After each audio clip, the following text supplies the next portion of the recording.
Good morning, good afternoon, good evening, wherever you are in the world. My name is Jade, and this is How to Act on iOS. And it's that time of the week where we bring on a musician, a creator, a whatever. And today we have Michael Lanthier from Wolf 7 Music. And we're going to kick off today with a track of Michael's by the name of Blooded. Are you ready? Let's do it now. So did you know that you could perhaps kill somebody? Yes, but I wanted to do hood rat stuff with my friend.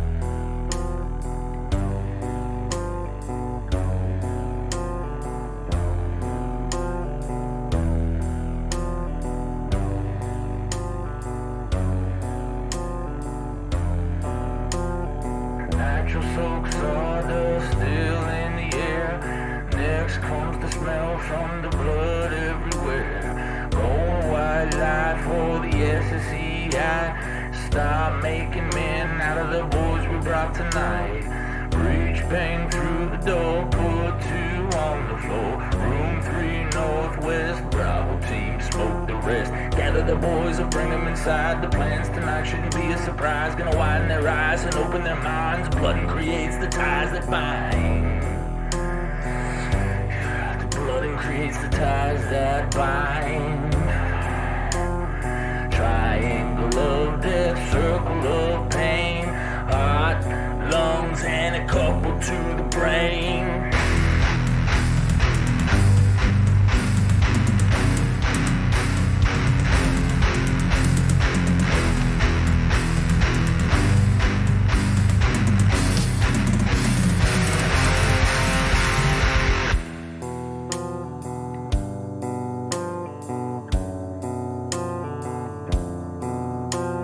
Expend a few rounds, then take out your blades. Gonna show these green punks how real men are made. 15 degrees under the rib, all the way in with a quarter twist. Off and on top, push down and left, then go to the neck and train the rest. Yeah, go to the neck and train the rest. Triangle of death, circle of pain. Heart, lungs, and a couple to the brain.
Hello, and welcome to the show.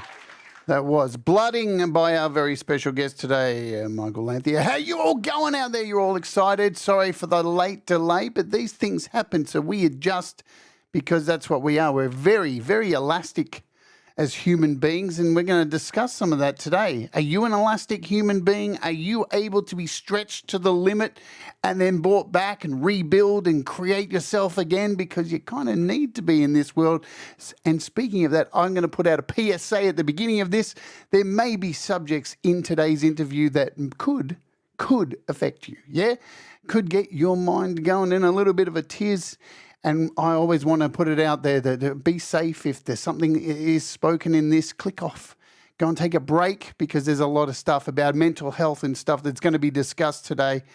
And it may affect you, yeah? But I just want to put that out to make sure you're all okay because that is the whole goal of this channel. We all rise together, lift people up, come out the other side of these conversations feeling better than you were before. You know what I'm saying? Yeah? What was that stupid little wink I just did then? That was pretty ridiculous. Today's show is not only a wonderful musician and very intelligent and loving human being, it is sponsored by our friends at, of course, DistroKid. Oh, what a transition. DistroKid is the gateway to release your music to all of the streaming platforms all over the interwebs. Yes, indeed. Spotify, Apple, Amazon, hundreds of places you've never even heard of. And it doesn't matter because it will be in the hands of everybody. You'll be rubbing shoulders with people like Madonna, Stevie Wonder, Boy George, all of the 80s acts because I don't listen to any modern music. And your gateway drug to releasing your music. Why would you release your music? Because it's just cool. You know, do you need a reason? You may not make a lot of money from doing it, but I release my music through DistroKid because I love knowing that my music is up right there next to Cyndi Lauper. And you can do so by the very low cost of $22.99 annually. It's $1.92 a month. It's less than coffee's like $5 to $6 here in Melbourne. So it's like a million coffees. There you go. So no, but it is very cheap to do so. You'll get one artist for that and a whole bunch of these things here. See where these ticks are? Tick, tick, tick, tick, tick, tick, all the way down here, all the way up to mobile app access, 21 free tools, creator royalty splits, verified Spotify check mark, upload unlimited lyrics and unlimited albums and songs and all that jazz. There's 3 tiers that you can do so. $39.99 gives you 2 artists, count them 2 artists, and the ultimate gives you 5. And that's the one I use because I'm greedy. But yes, indeed. If you use my little code over there, see it over in the corner, peeking its head, and I think Thomas Christ, our magical moderator, put it up there. If you use that link and sign up, you will get 7% off your first year with DistroKid. We will come back and talk a little bit more about DistroKid halfway through the show. As always, I love DistroKid and want to thank DistroKid for their continued support of my channel. So, how's it go? I love you, DistroKid.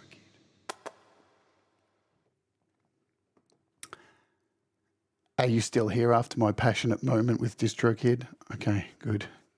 Next time I'll pull the curtain. Thank you all for being here. I see all your wonderful names in the chat. I'll be popping your comments up through the interview as we normally do. But as always, we'll say hello to you within the next 20 minutes or so because we want to get our guest on. I know, get a room. I know. Look, it's just me and DistroKid. What happens behind closed doors, Mr. Smith, is none of your business. All right, so let's bring on our wonderful guest. Now, I came across this dude. Interestingly enough, I came across Michael Lanthier from his series he was doing on artists.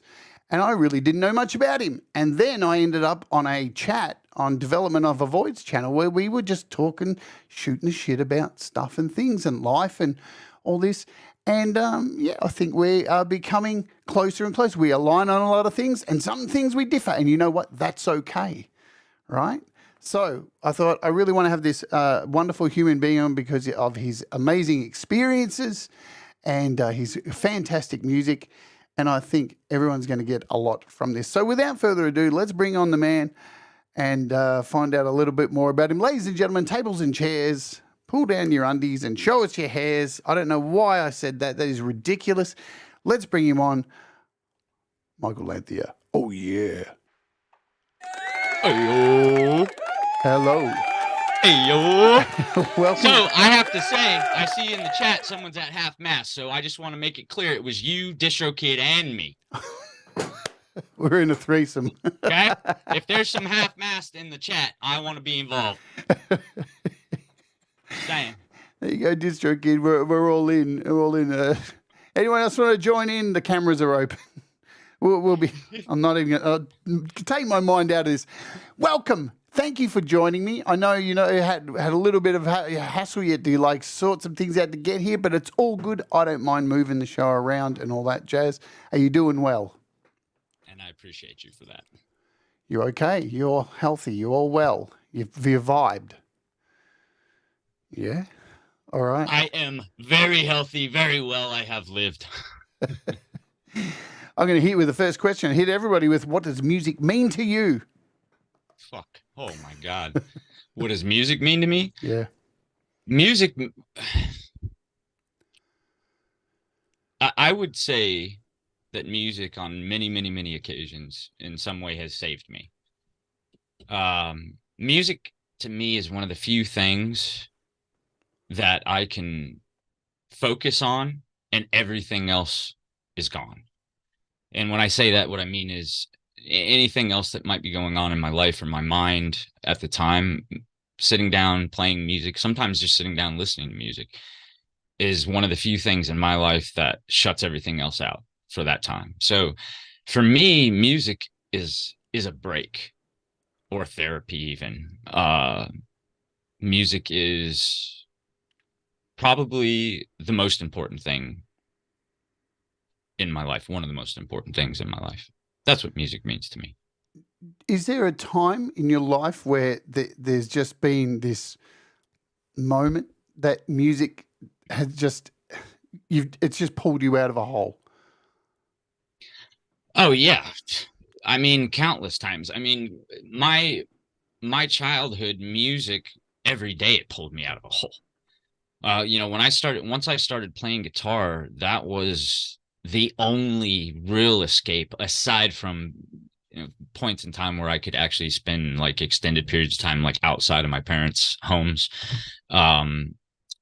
Music was like my refuge, my escape from everything. But I would say the most life-changing thing that music did was when I started releasing music, how 2.5, 3 years ago, whatever it was, which pretty much coincided with me getting sober. And really all releasing music was, and recording and releasing, I needed something to take up the time that normally I would have just been fucked up drinking the entire day. I would come home from work at the time I stopped drinking. I was a daily drinker, a daily blackout drunk. For about 1.5 years at least, daily. And then before that, I mean, it's 5 days a week or whatever, 3 days, 4 days, whatever. But by the time I got sober, I was a daily drunk. And when I stopped drinking, I just needed something to do when I got home from work, because before that, my entire day was built around alcohol. I got up in the morning, obviously extremely hungover, feeling like absolute dog shit, go to work, drudge through the day, get it over. By noon, I'm shaking, my hands are shaking, and all I can think about is when do I get home, get to the liquor store. So I needed something to look forward to. And when I got into it and I started realizing how simple all this stuff was, and by the way, one of the very first things, this is not a plug, this is a true story. One of the first things that happened was I found DistroKid. When I was trying to figure out, okay, I decided I wanted to do this. You're good. You're good. When I decided I wanted to release music, the first thing I said is I've played music since I was a little kid. I understand playing, and I understood a little bit about recording, not much with mixing and mastering, but I taught myself that along the way. But the first thing that I wanted to find out was, how do I even get my music onto streaming services. Like I didn't know how the fuck people had music on Spotify. And the first thing that popped up when I was asking this question to the interwebs was DistroKid. So here we are. It's interesting with releasing music because I see so many people get really bent out of shape going, oh, I only got $1 from releasing my music. And it's really hard one to say. For me, I see that and just go, if you're chasing dollars at this age, I think there's a few life lessons you need to learn because, it's an incredibly competitive industry. Even like if you had some kind of backing, the amount of work it takes to get noticed. And then once you are noticed and you're in the spotlight and all that, the amount of work to keep it going every day, like celebrities and all this stuff, the press junkets, like these people don't sleep. Your whole life has to be devoted 100%. I guess, it's the same with starting a YouTube channel. If you go into it studying a YouTube channel going, but I want to, no. If you do it for love and enjoy it, that's when magic can happen. Not will happen, but can happen. What are your thoughts on that? Yeah. I align with you on that 100%. Do I think of what I do in business terms? Of course. Mm-hmm. To some degree, I have to, because I have a family and I have other obligations. I have a full-time job. I actually have 2 businesses that I run, and on top of that, and I can't. It actually was mind-boggling to me to even consider what it is that I'm trying to get financially out of art.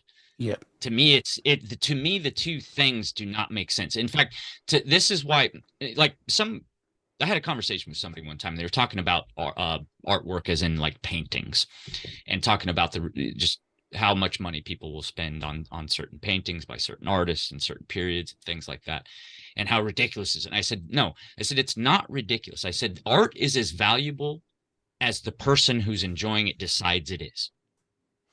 Yeah. If your song was worth $1, people would give you $1. If your song is worth $1 million, they'll give you $1 million. If your song is worth shit, they're going to give you shit. Yeah. And sometimes your song is worth $1 million, and no one who's willing to find it worth $1 million will see it. And so you won't get shit. Yeah. If I was making music for money, this is the worst business model fucking ever. Ever. Yeah. Take up knitting. I have Jade, I can probably just in horrific promotion, I have spent probably 10 grand. Yeah, absolutely. In like horrific promotion, not even good promotion. I've probably spent that much. Yeah. Then forget all the equipment. The equipment and then the time and all that stuff. If I was I can't quite process the thought of I want to do this and make money. I really can't. I want to make some money. I'd love to just make a living with music. Wouldn't we all? Yeah. But I don't make music thinking that. I make music. In fact, usually most of the songs I've released, there's no plan. I'm doing something and an idea comes in my head and I write it down in my note on my phone. I do record a voice recording, and then I come home and I'm like, man, I have this idea. And then I start throwing. For me, music is spontaneous, and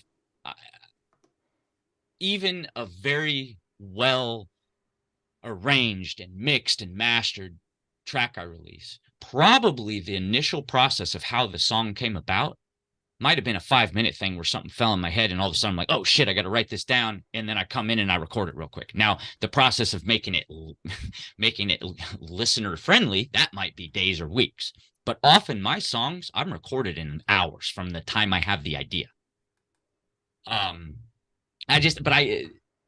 That being the case, to me, it's mind-boggling. I can't comprehend.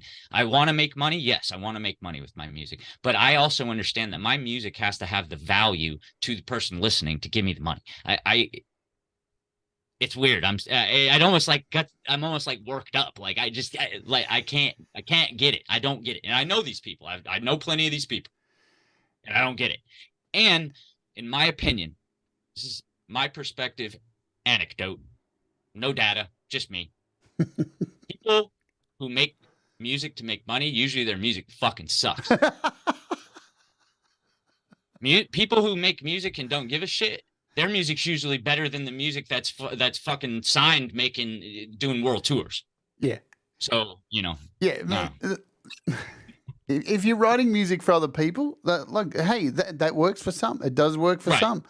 I don't think there's a correct way to do it. When I've interviewed many bands before doing this YouTube caper when I was a kid, and I got to interview Metallica when I was like 18 years old, and Faith No More. That's how I knew Billy Gould and stuff like this. When I interviewed Mike Patton back when they were doing Angel Dust tour here in Australia, I seriously was like, oh, you must be like stoked, because at the time, Easy was at the top of the charts, which was a cover anyway. It took a cover for that album to register. I was like, you must be on top of the world having another song that's #1 here in Australia. And he was like, dude, we're still like eating out of cans of beans. We're broke. Like we have no money.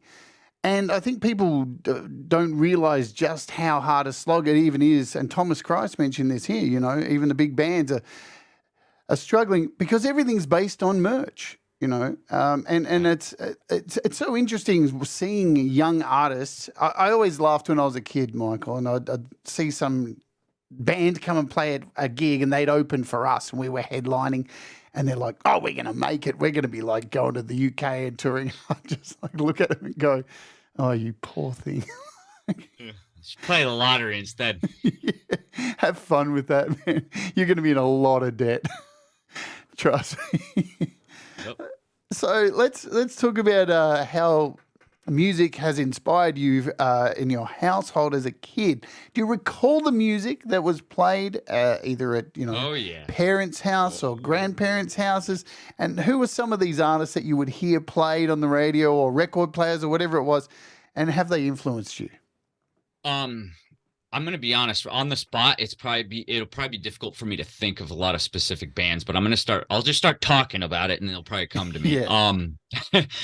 But no, music was huge for my father as well. Now, and we can go wherever you want with this. Now, my childhood was very fucked up, very abusive. Mm-hmm. And my dad was a big part of a lot of the horrors of my childhood.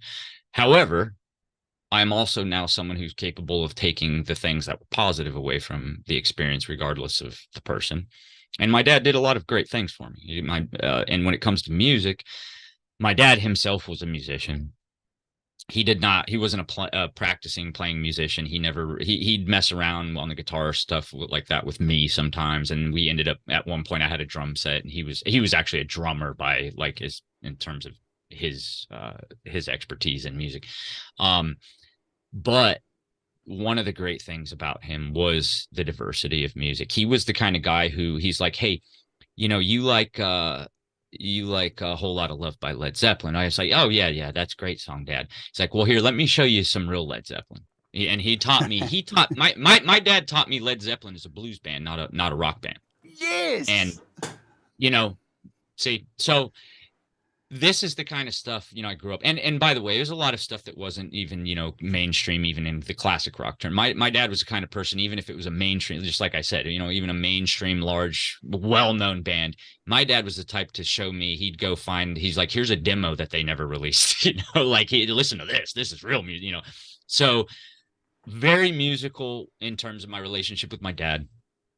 Which again, like I said, I'm at a point in my life now where I can take the positive things, regardless. I don't just throw everything. What is the stupid saying? Throw the baby out with the bathwater or whatever, So even though my dad had, very serious issues and, I chose very consciously at a certain point in my adult life to no longer have a relationship with him. But that was definitely a positive thing that he did bring in my childhood, was introducing me to all forms of music, everything. I listened to Django Reinhardt. I listened to old jazz music and things like that. Listened to newer things he'd put on Tears for Fears and, things like that. And big into the 80s. I listened to, believe it or not, one of my favorite all-time artists is Enya. I still to this day, there are times where I need to hear like Rain in Africa or something to calm down, and it relaxes me. I think she's probably one of the most just beautiful kind of ambient type of sounding artists, even though it's not ambient music, but to me, it's just it's beautiful. Like I could have that, I could have Enya kind of playing in the background anywhere in my life, and I feel like it has the effect on me that some people would describe with classical music of calming them or whatever. Yeah, Watermark, there you go. Yeah, Ali called it out. Yeah, beautiful. So anyways, yeah, introduced to all kinds of music in my childhood, played everything. I played in a lot of different bands as a kid, and covered everything from country to jazz to blues to hard rock to thrash, so a lot of music. Let's talk dads for a second, because we share, nobody shares exactly the same story. I Right. talk about this on my channel all the time. I had a terrible father as well. Again, lots of good things, lots of fantastic things. But there came a point in my life where I had to make the healthy decision in my mind that I have to cut you off. I love you so much, even through all the shit. I still am. Even now, like if he calls and he's like, I've got a week to live, I'll be there. Even though, what did it take? Did it get for me? It was a breaking point. Was there a moment when you were like, fuck no, it's too much. I have to cut off from now. I have to do it for my own health. Yeah. Oh yeah, 100%. So, oh, I can't remember. This is probably 6 years ago, 7, maybe 8. I'm not too sure. I had been on speaking terms with my father before this, but it was very intermittent and, just phone, text sometimes. And one of my cousins had a wedding. Again, this is maybe 6 or 7 years ago. And I went out to it, and that was the first time I'd seen my father. Maybe another 7 years or so. Well, really, actually probably longer than that, because I never saw my dad, I don't think, while I was in the military. And that kind of, I'll try to tie that into this. Okay, I was raised in a cult, so it's not my parents were horrible all on their own in different ways, but I was also raised in a religious cult, so I was cut off from associating with anyone that wasn't involved, and so on and so forth. So when I joined the military, that was an unacceptable thing to him, because he remained. When my parents divorced when I was 16, my mom got out of it, got away from it. My dad dove deeper into it, and part of their beliefs is that you have no there's absolutely zero kind of nationalism, no politics, no pride in any, not, and I'm not saying that any of these are positive things. I'm just saying that's how we were raised. We don't get involved in politics. Joining the military is an unacceptable thing. So that kind of squashed it. He actually called me about 3 months before my first deployment randomly. I was out in a fucking land nav course in the middle of the night fucking training, and he called me and I answered. But anyway, so I didn't really speak to him for about 10 years. Then I go to the wedding. My dad's there, and I had kind of started figuring things out, certain things at that point, even though this is prior to my sobriety, prior to kind of, the person I am now. And what I figured out about my dad, my dad was not the physical abuser. My mother was the physical abuser. But what I started to realize at this wedding is that my dad, what he is a master, absolute master manipulator. Yep.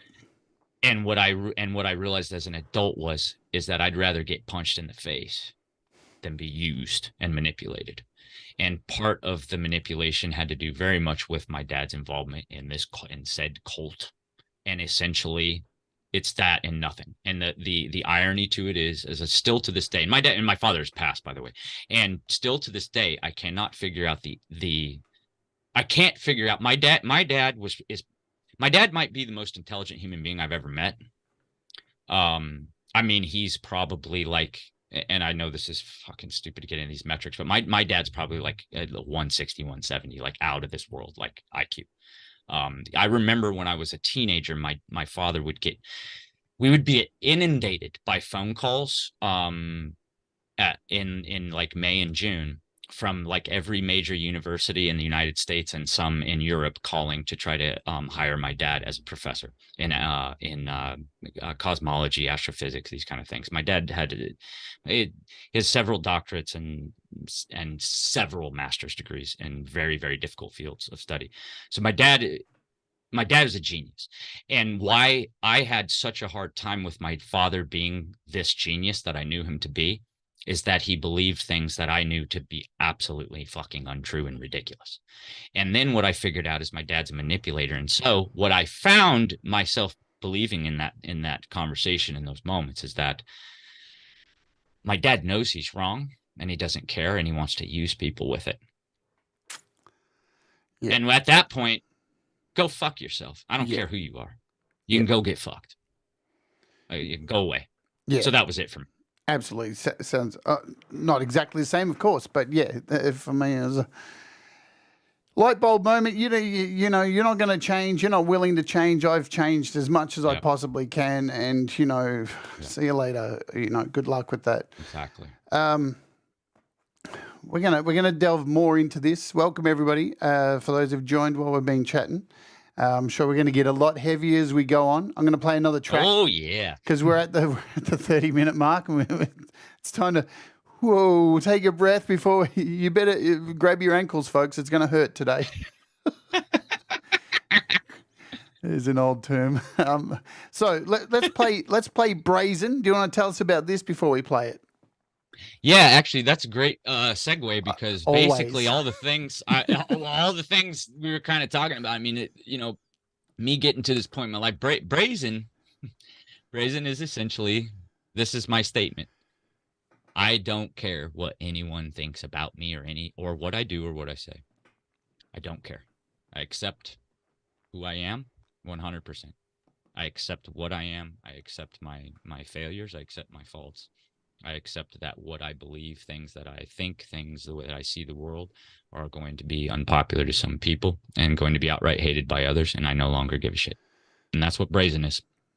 Nice. Are you ready, folks? Grab on your ankles. Let's rock. This is Brazen.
If that didn't get your jet fuel burning, my friends, I don't know what will.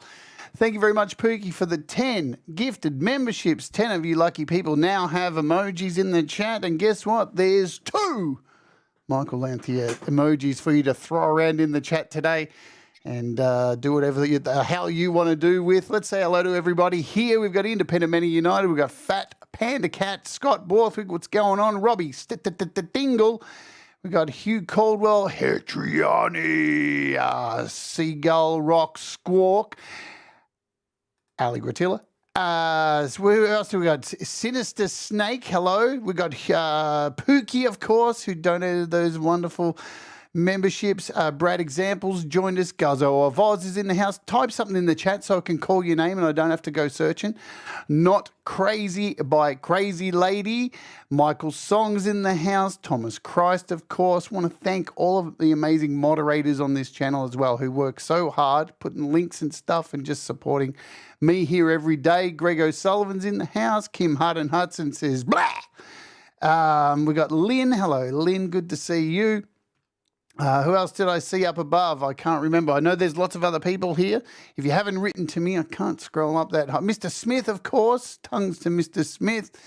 Thank you for being here. Anyone else? You want to get your things in before we move on? Do it now or forever hold your things. Whatever that means, I don't know.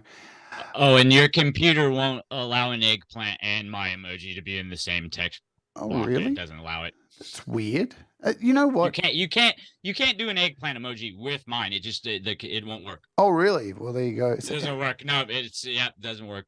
It's I don't know. The eggplants had a raw deal, man. They used to, remember remember the eggplant just used to mean eggplant.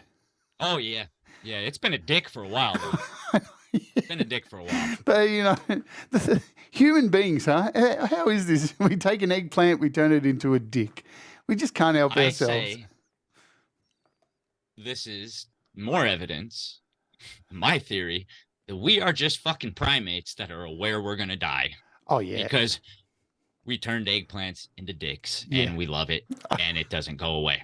We turn everything into dicks. What is humans' fascination with dicks? Because when I was a kid, right, hear me out here. I've got all these male friends, right? And at school, their whole thing was, I'm not gay. And then they'd turn around and draw a dick on something. And I'd be like, for somebody who's not gay, dude, you draw a lot of dicks on walls. It's just I'm just noticing it. I don't know if it's me that's only seeing this, but it's an odd situation. Like super bad. Jonah Hill's little lunchbox treasure chest of dicks. Yeah. I never understood it, but whatever. I'm sure most of those guys are gay now, so probably wouldn't surprise me. And there's nothing wrong with that, of course. S.M. Borthwick, as Freud said, anything longer than it is wide is a dick. There you go. Okay, so we've got on to dicks. It's going so well. I guess I'm a dick. We're all dicks, everybody. Everybody's a dick. You're born a dick, you die a dick. Hi, YouTube. Dick. Yeah. I meant distro kid. That's what I was trying to say. We just confused the letters.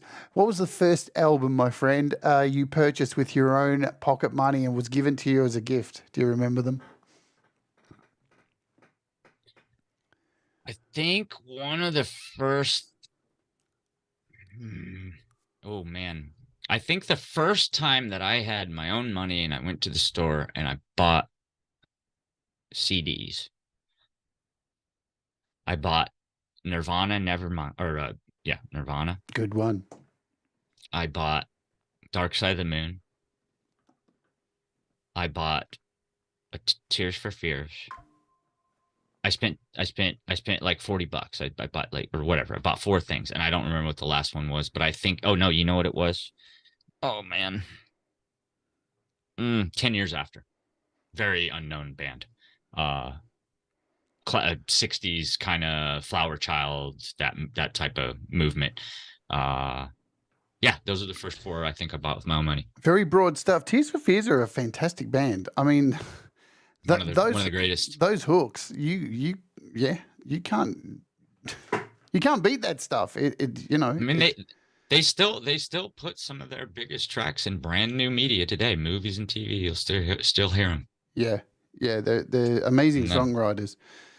All right, let's. So, what about a gig? Do you remember the first gig you? And I don't just mean like a small gig. What about your first arena gig? My first arena. Oh well, it was a combination arena, wood-fired pizza and bar. I'm sorry, it wasn't an arena. It was a little shithole. It was a little shithole, and the only thing I remember. Oh well, okay. At the time, I was 14 or 15. The first band that I played in, everybody else was an adult. I was the only kid. And I mean adult, not like 20. I mean like they were like 30, 40 years old. And I was 14 or 15, I think, when I started playing with them. And the first gig we did, the first like paid gig we did at some bar with a music venue in it. Only thing I really remember is that I was so nervous that I watched a baseball game that was on a TV at the bar the entire time I was playing because I didn't want to look at anybody. And it was the talk of everything for many weeks after. That Mike was standing here like this, playing his guitar, watching baseball. Just like that. It's a hard... Just like that. Man, it's a really hard thing for a lot of people. Even like, Kurt Cobain struggled with this too. Like focusing on people in the audience when you play live. Like it's a really hard thing. I know when I was at school, I've said this on this channel before. One of the greatest things I was lucky for the music classes I took was we had a teacher who helped you focus, how to focus on stage on things if you struggled with looking at people. And they taught me to focus on an inanimate object, which a TV, exactly. This is the way you get over it. Who was it? Was Jim Morrison used to turn his back on people, you know? He'd sing facing the drummer. Yeah, absolutely. Because it's a really hard thing. You're looking people in the eye sometimes because people are nuts. Mm-hmm. Well, I think, at the time and even into my adult years, I think that playing live, no matter how hard you try, you can't help in that situation for most people. I think now I'm at a point now I wouldn't give a fuck, but yeah, for most of my life, playing music live, even if I was very confident in my ability, even if I was very confident in the set list and very confident in who else was playing with me, there's something about looking someone in the eyes where I feel like I'm going to know if they like it or don't, just by seeing just by looking them in the eye. And even though that's ridiculous and probably not true, that's kind of, I guess, probably how I looked at it, is like, if I look someone right in the eye, then I'm going to know what it is that they're feeling about it. Now, this fucked up thing is once I did get over that kind of stuff and I looked people in the eye, I realized that most people enjoyed what they're hearing. And so it was like, oh, you guys like my music. Okay. But, I think, yeah, like you said, I think I spent most of the time after that when I learning this stuff on my own, because I've had zero formal education in music, zero. So in fact, I didn't even have music in school. Not to totally take us off the rails, but a part of when I was, growing up, being a part of Cole, I only went to public school through 5th grade, and then I did homeschool the rest of school. So I didn't even have a school music program. And the big reason for that is because especially in, I don't know, I can't speak obviously for Australia or anywhere else, but in the United States, holidays, when you're in grade school, it's like everything all year long. Basically everything you're doing revolves around whatever the closest holiday is. Yeah. The cult that I was in did not celebrate any holidays. The only holiday we celebrated was Passover. So I couldn't participate in anything that had to do with any holiday at school. And so even like music class, what are you doing? You're doing Christmas things. You're doing Easter things. You're doing Halloween. So I couldn't participate. So I've had no formal education. So anyway, my point, though, bringing it back around to where we actually are at, I had to learn all these stage things. I had to learn stage presence, what to look at, I had to learn all these things just by doing it. And I had to learn them by doing it as a kid playing with adults that had expectations of me because of my abilities on the guitar that I didn't live up to outside of what my abilities were on the guitar. I was a perfect like kind of like studio lead guitar player for them. But what I could do with the guitar even at 14 was like well beyond everybody else in the band. And so they wanted me, they needed me, but nobody they had all been playing music live for fucking decades. So I guess it was just they equated my ability on the guitar with like my ability with everything with music or something. So nobody helped me, nobody taught me anything. I just kind of figured everything out on my own. And then got to a point where I started just fucking showing off with the guitar, and then that would give me the confidence. If we did it, you know, depending on the set list, we had a song where I had a good solo in it. I would really fucking crank it up, and then I felt like, okay, I got the crowd on my side. Now I can do whatever the fuck I want the rest of the show. So you picked up the guitar at about 8 years old. Now, was that somewhere in there? Was that easy? Like, was that something that you asked for, or was it something that you know your dad, being a musician, went, "Hey, here's a guitar"? Was that something you wanted to do? And how easy was it to get a hold of a guitar at that age and get into it? Despite my upbringing, when I said I wanted a guitar, my parents were happy to get me one. Right. I mean, it's one of those. Just don't play Christmas songs. Yeah, no Christmas though. Yeah. Yeah. We ain't gonna have none of that. Right. No, you know what though? Even looking back on that, I think it wasn't necessarily like a loving parent thing. It was like, here, you want something that's gonna keep you out of my hair? Sure, fuck it. And then what it actually ended up being was, no, this is really what my passion was. I played when I got my guitar as a child, and I apologize to people because I've said I was 8. I've said I don't know. I was somewhere 8 to 12 years old, somewhere in there. I don't fucking know. But I was somewhere in that age range. And I played my guitar every single day, I think, until I joined the Army. Every day of my life from the time I got my guitar, I played my guitar. So for, 12 years maybe, or maybe 10 years, but at least a decade probably. 365 days a year for 10 years, I picked up my guitar and I played it. And I think the reason that I found what I did with it was, one, because I needed it. I needed something to escape. I needed something to pour my emotion into, something to close my mind off to everything that was going on in the house. And then my influences at that time when I started playing I wanted to play Jimi Hendrix songs and Stevie Ray Vaughan songs.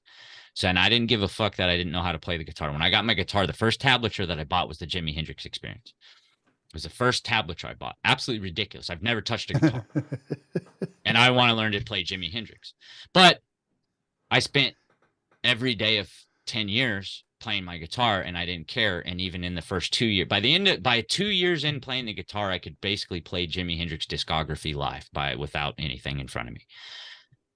So I guess maybe there's some kind of, I don't know, maybe some kind of natural, I don't know, Jade. I think, like I said, I think my ability on the guitar and how quickly it came to me is because it is what I needed. And somehow, somewhere, somebody, something, I don't care what people believe in, but whatever you believe in, something bigger than me, or whatever you want to say. I don't know.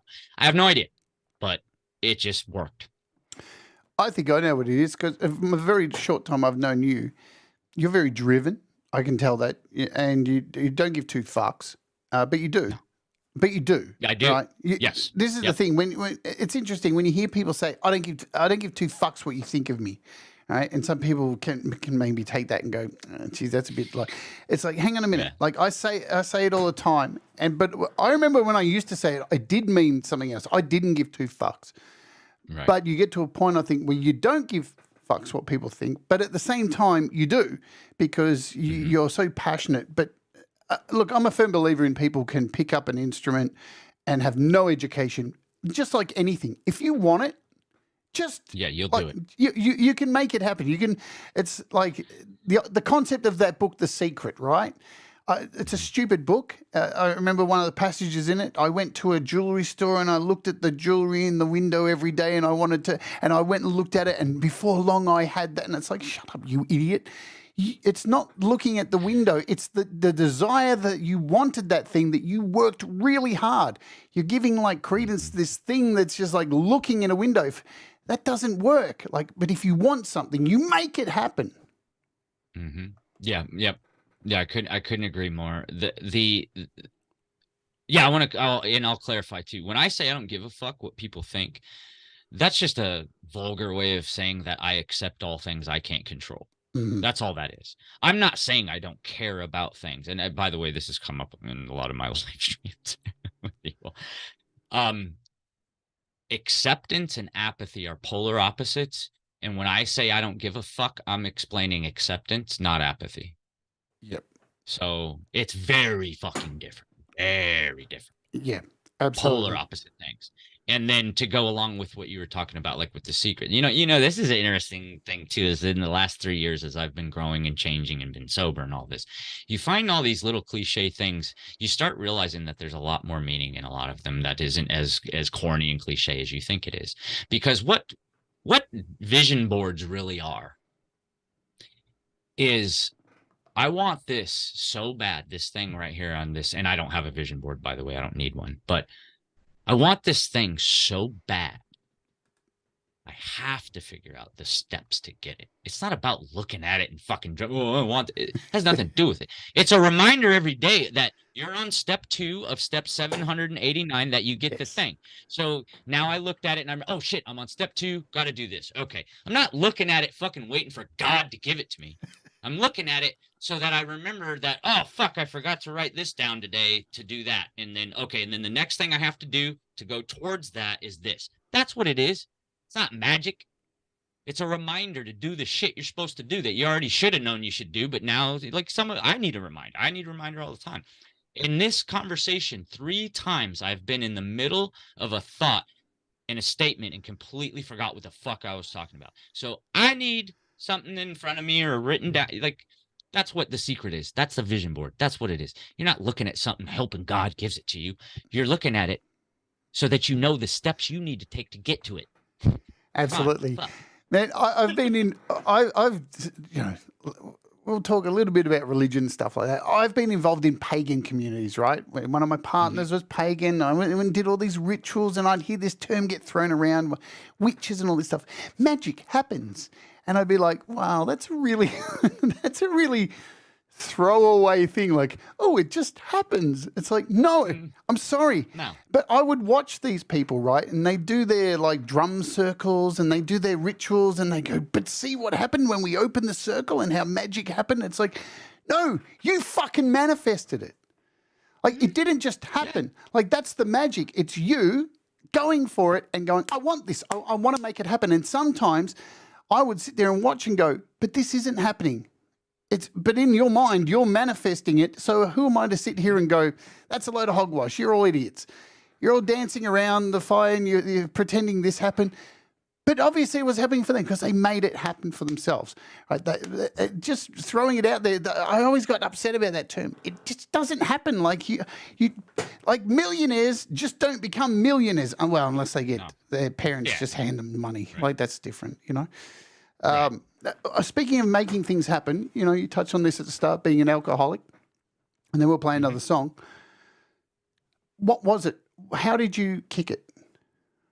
Was there a thing? How hard was it? How did you get it How did you get it going? And what kind of help did you have from people? Actually, sobriety was easy for me because the catalyst was it was the 3rd time I'd been hospitalized psychiatrically for a suicide attempt. So it was the 3rd time that I had been caught trying to kill myself. So I ended up in the hospital. I've tried to kill myself many times, but it was the 3rd time that I got caught trying to kill myself. So I ended up in the hospital, and I said, while I was in the hospital, I realized at that stay, I was there for a little over 2 weeks, and I had helped a lot of people that were other patients with different things, just in conversation. And I don't mean help them like, oh, I fucking cured their that's not what I mean. But I had a lot of conversations with a lot of different people that I was so surprised by the reactions to some of the things I said to them that they said they'd never heard before, or, you know, things like that. And I don't mean to sound boastful or arrogant or something. I'm not special. But it made me realize that there's something of value I can give to someone. And that alone is obligation for me to live as long as I can. And then I realized, well, if I'm going to live and I have some value that I have to give to at least somebody, then I have to figure out how I keep ending up in this place where, like, I put a gun to my head or I fucking swallow pill, whatever it is. I have to figure out why I keep ending up at this place. And then I realized, like, because I drink every fucking day. It's a depressant. It makes you feel like shit all the time. In a drunken state, I am a monster. I have I'll try to be quick about this because this is very technical. My genealogy, my ancestry is mostly Scandinavian. Now there's less than 1% of the world population that have a gene that makes alcohol affect them very differently than most people. Essentially, you get to a point where the average person, the majority of the world's population, is either going to pass out, throw up, or, you know, that basically you're going to throw up and you're going to pass out, blackout, and drunk. There's a gene that some people in the world have. Less than 1% of the world population has a gene where when you get to that point, it now turns into like I might as well have been doing coke all night, not drinking. And I go, whoo, I go up, and now I'm blackout drunk, but I can walk. I can speak without slurring my speech. I could drive and you wouldn't know I had just drank 27 fucking beers.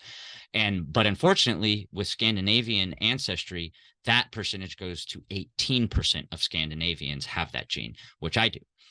So my drinking is out of control because I never black out. I never fucking I can drink until it would literally kill me, and I would still be speaking to you and you'd understand what I'm saying, and it would actually be poisoning me to death. So I couldn't learn that lesson by the hangovers and the blackouts, because to me, I was fine. Yeah. Because I could still walk down the street like, you know. But either way, what I figured out was that I needed to live. It wasn't before my drinking. I never wanted to quit before because I didn't care if I was alive or not. So when I decided that I wanted to live, that I had some value, which, by the way, this is going to sound weird because I actually completely accept that I'm my death and, like, I'm okay if I die right now. So, but that's kind of a part of it, I guess.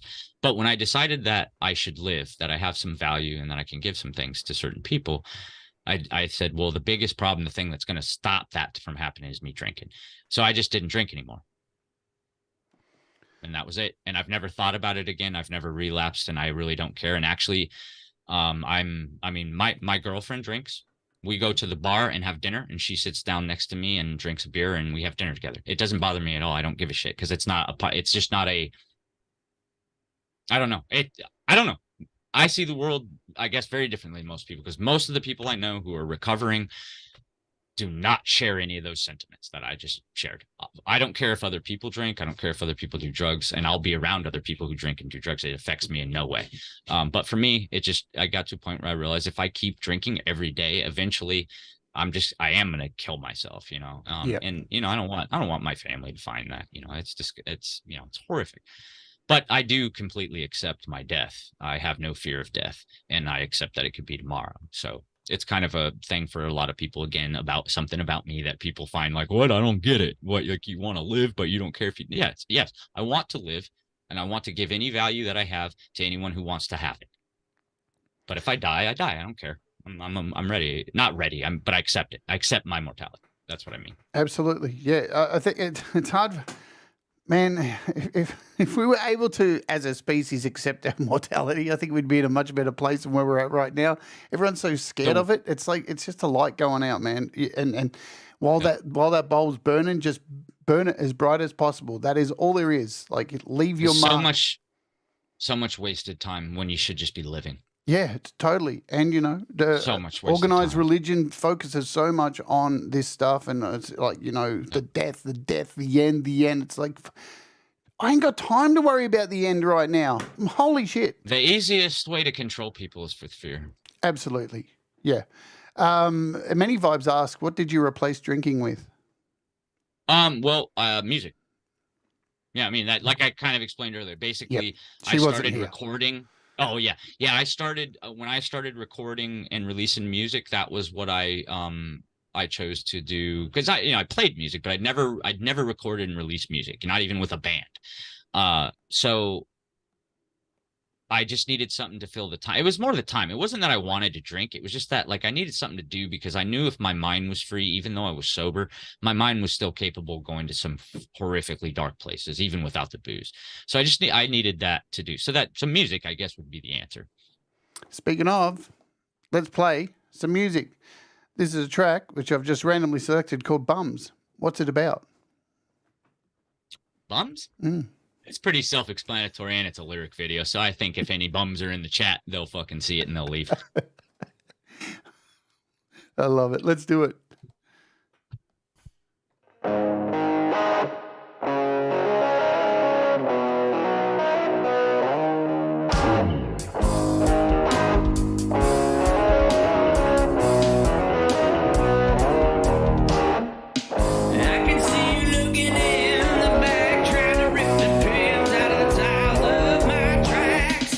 Looking soft, tight, and incomplete. I have the whole world bleeding. None of these bums will ever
It's one thing I can't deny. You can definitely hear Jimi Hendrix in your solos, my friend. When I go to the wah wah pedal, I honestly don't write or think about anything I'm playing. I just fucking start wailing and wah, and I don't even know what I recorded, honestly, most of the time. It's really interesting, man. I listened to more of your music, and I've really found it. I love this.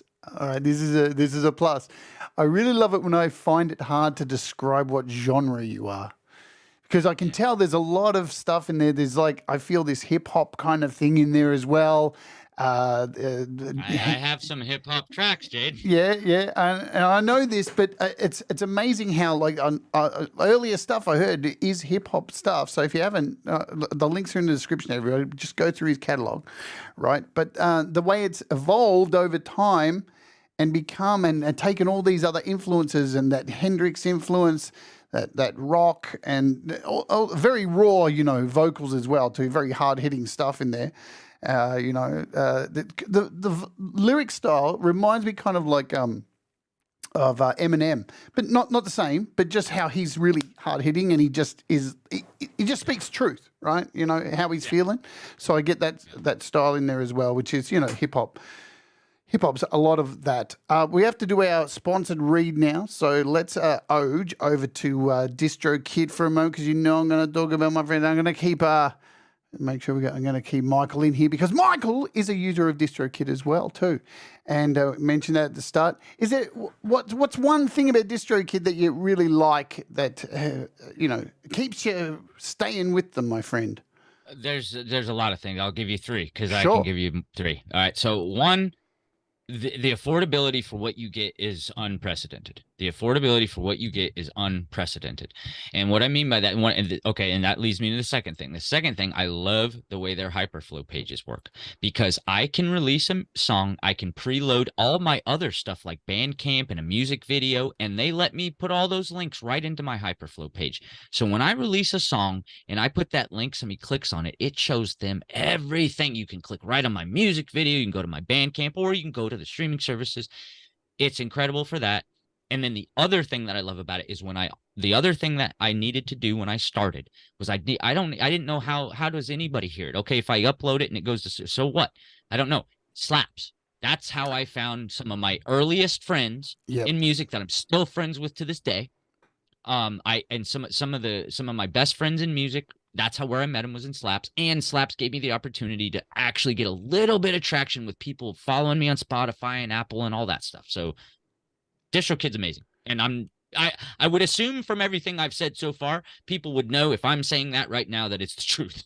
Yeah, absolutely. Yeah. And thank you for being as candid as possible. Now, I'm going to bring up something today that many people don't know or may know, but so I see a lot of channels out there who, have music out, and they're solely just, they're on YouTube, and their music is going to a topic channel. And if you've ever wondered how to get rid of that topic channel, you can enhance your music. So I'm going to show you how to do it now. If you scroll down, I've gone to the wrong one. So where are we? Enhance your music. Special access, YouTube official artist channel. Let's talk about this, because you can remove that topic channel by going here. Now, this is something that sometimes disappears. It depends on how many people are doing this. It is still listed as a beta. So when you release if you just release music through DistroKid and you've got a YouTube channel, your music will go to a designated channel called a topic channel. And the reason that is on YouTube Music, the actual app, or where they distribute, that's where it's going to be played, kind of like Apple Music and Spotify. That's their dedicated YouTube section for music. But you can actually integrate that topic channel into your own channel. And it's really easy to do. So you can see here, YouTube official artists, channels are designed to help artists and their teams get the most out of YouTube. Upgrade your channel today to gain access to analytics tools and all this kind of stuff. And basically all you do is come here, choose your artist. So I would choose like Jade, Starr, Dread, Circus. Then it asks you, do you have a YouTube channel? Well, I do. And now if you click, yes, I have a YouTube channel that contains content from Jade, Starr, Dread, Music and other artists, it's going to say, sorry. We only do things with just the single artist. But if you click yes, here you go. And all you need to do is just click link your YouTube channel. and this will change your YouTube channel. It'll take a little bit of time to go through and get approved, and eventually you will get a little musical note next to your YouTube channel, and all that music will be integrated into your channel. Everything you've released, every album, every single through DistroKid will appear on your YouTube channel in a new little shelf for you. So it's very worthwhile to go and do this to make sure your music's all on your page, and it just makes it neater and easier for your fans to find you. So remember, guys, if you want to sign up to DistroKid, we'll give you the prices again, $22.99 annually to release unlimited stuff. If you use my link up the top there, distrokid.com/VIP/Jade Starr, you'll get 7% off your first year. So I wish I could do it, but unfortunately I have 7 artists and I would need to make 7 YouTube channels, and I don't even have the time to blow my nose half the time. But correct me if I'm wrong, Jade. When you do that integration, yes, that counts towards your channel's watch time and hours and subs, right? Yes, that is true. That is true. Pete says, topic channel is where your music will go if you don't integrate. People like me who want a separate topic channel for music tutorial. Yeah, so it doesn't work for me too because I have a tutorial channel. So it's going to be confusing. Instead, I've had to make like multiple playlists to get all my music. But I've made, if you don't want to do this, here's the thing. You can make playlists on YouTube with all the topic versions of your songs. You can put them into a playlist. That's what I've had to do. But it's worthwhile integrating. Thank you, DistroKid, for sponsoring the show. Ongoing support. We love you, DistroKid. I'll give you the tongue. There we go. Nice and quick, that one. Let's talk business now. So as I said at the top of the show, there may be sensitive subjects in today's show, and we may be going into those now. So as you've mentioned, born into a cult. Pretty heavy stuff. I mean, we could do a whole show just talking about that. I think you've covered, the basics of it. You decide at a point you've picked up a guitar between 8, 12 years old, you start playing, you've done gigs. You decide to move into the military. What is the thinking inside your head to go and get involved in something like this, to go and join the military? In retrospect, this is a very easy question. At the time, I probably didn't really know. I can say that as a child, I always felt a draw. And again, I'll go real quick back into talking about my dad. Another thing with my dad, and I would say more his family than him, like my aunts and uncles. I lived a very, very rugged lifestyle, sometimes intentionally. Like I would go work ranch with my uncle, who he worked in a ranch in Wyoming. We'd go up there, I'd work ranch with him. I went backpacking, hiking, camping all the time. My dad, at one point before I was born, was a geological surveyor. And so we would go out and we would, he'd take me out and we'd go backpacking for like weeks, literally out of a backpack where there's no trails, roads, just living out literally in the woods. And so I think there was some part of me that always had some kind of a draw towards that lifestyle. And even in those situations, I was the kid who I would try as hard as I could, which by the way was very discouraged. Even this, as ridiculous as it sounds, but I would try to buy like military surplus as like my camping gear and stuff, which I got away with some of it, not others. But I think there was something that was in me. Now, to make this a quick answer, in retrospect, I know exactly what it was. I think there are,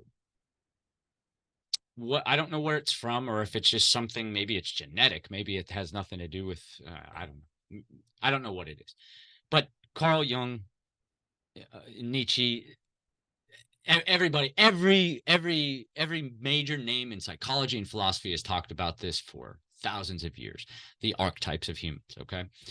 What I know now, looking back, is that I am some kind of an archetype that is a warrior, a protector. I have a very, very strong protective instinct. I've always had that. And what I know now as an adult is that at the time, I felt that I was physically and mentally capable of serving in the military during a time of war. And for someone to believe that they can, to me, that was an obligation, because if I believed that I could do that and survive that, but I don't do it, that means someone else has to do it instead of me. And if someone else has to do it instead of me, maybe it's not somebody who can do it. Maybe it's not somebody who's physically and mentally capable of what you're going to go through. And by the way, this is all ridiculous to think at the time, which I didn't, but if I did, it's ridiculous to think at that time because you have no idea until you're there what the fuck is you have no idea. Yeah. But again, looking back, I saw it as an obligation, as just who I am as a human. It has nothing. Oh, and by the way, I'm gonna clear this up too. It's nothing to do with politics. Of course, I'm not yeah. patriot. Nothing to do with politics, patriotism, heroes. I kind of went into this thing in my live stream on Tuesday, so I don't want to derail this too much. And obviously, we have time limit here, but it's the way I look at things is if you feel there is a purpose that you are driven towards and it is something that you are good at and you can be successful at it, I feel that in some way, somewhere, somehow, you have an obligation to yourself to do that. And I felt that about the military. I felt that about going to war. I felt that I was somebody who could do that and handle that and deal with it. And so to not do it would be an absolute atrocity to the person who's going to go instead of me. I can only imagine, and I know you've said to me at the beginning of this, to go, let's go places, to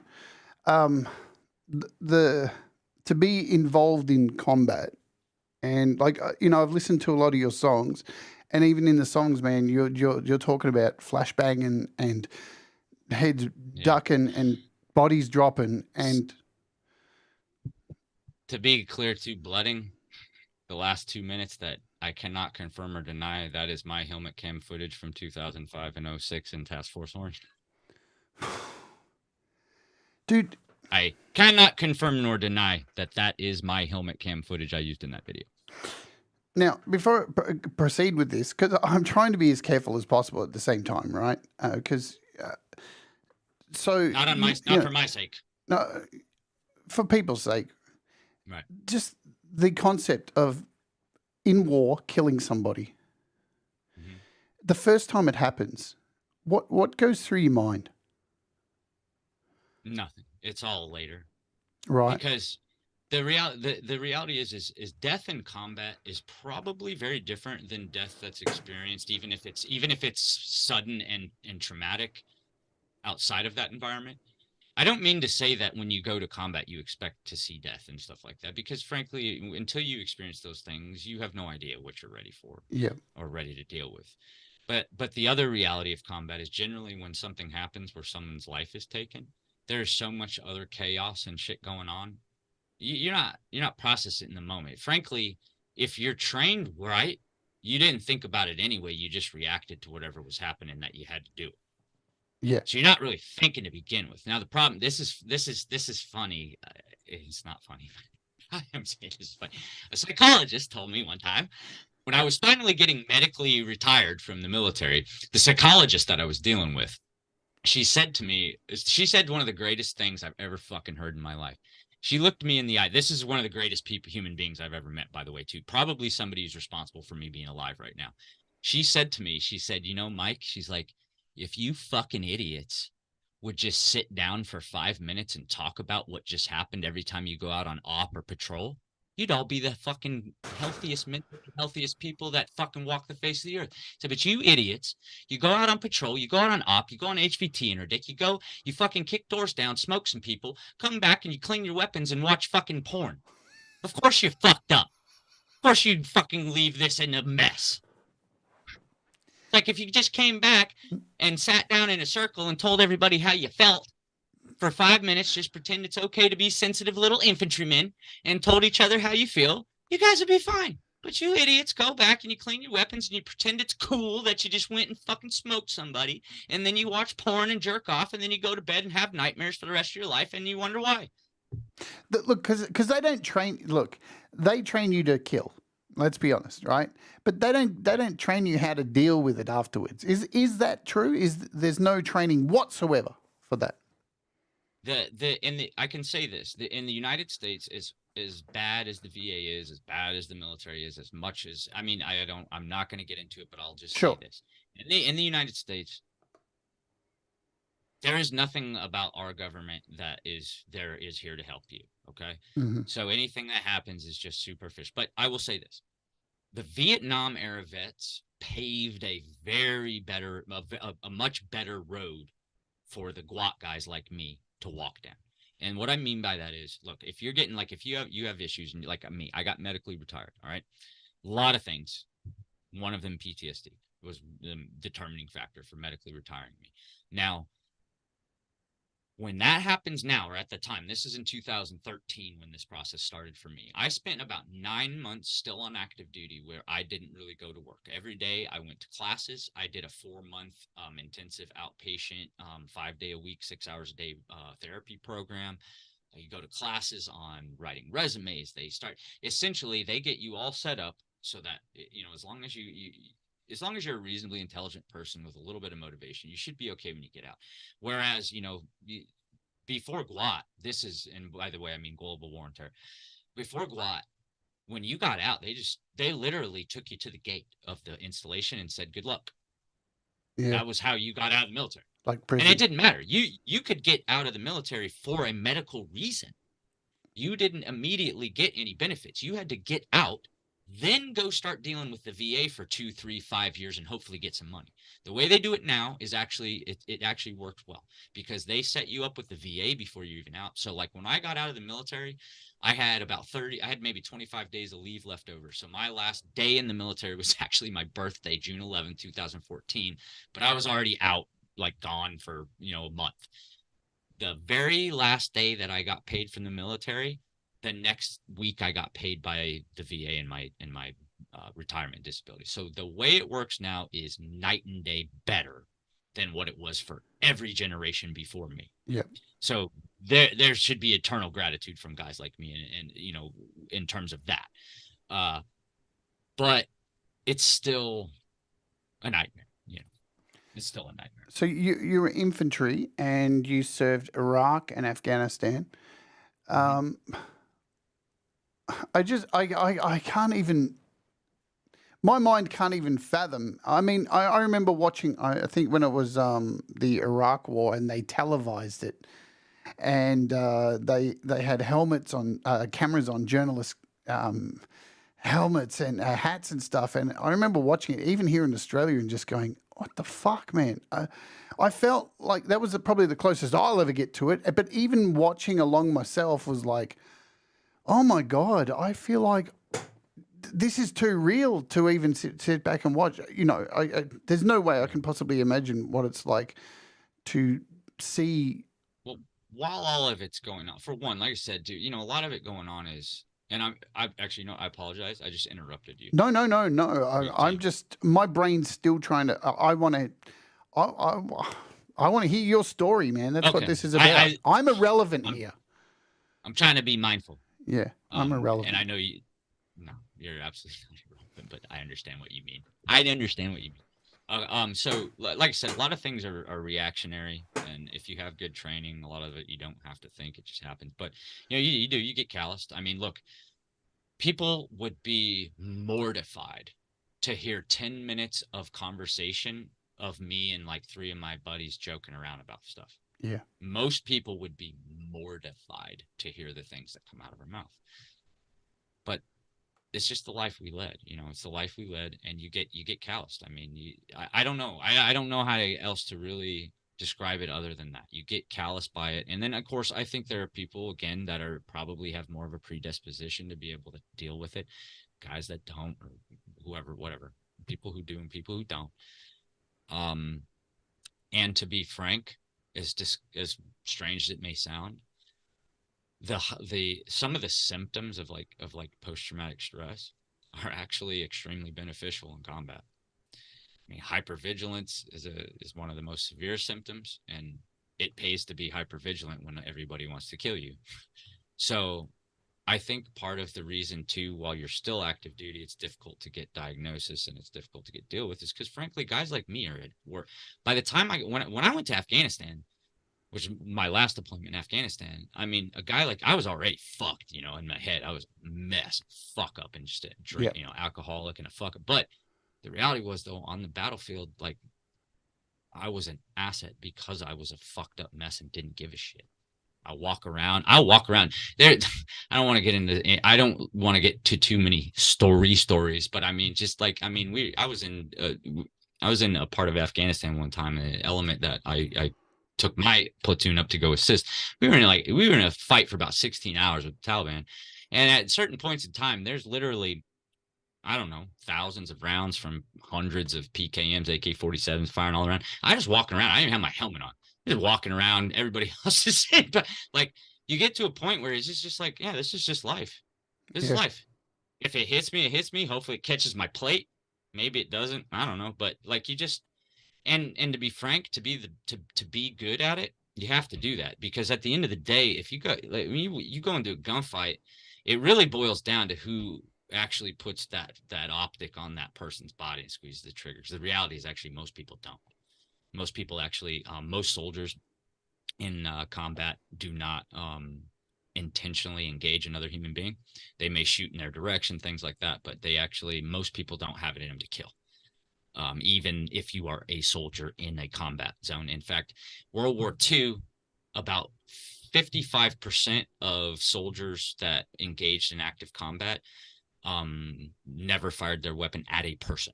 They fired their weapon, but they intentionally never fired at a person. That dropped in Vietnam into the 40s, and then by the time it hit Guat, is only about 10%. So we apparently are crazy people who like to kill. So, but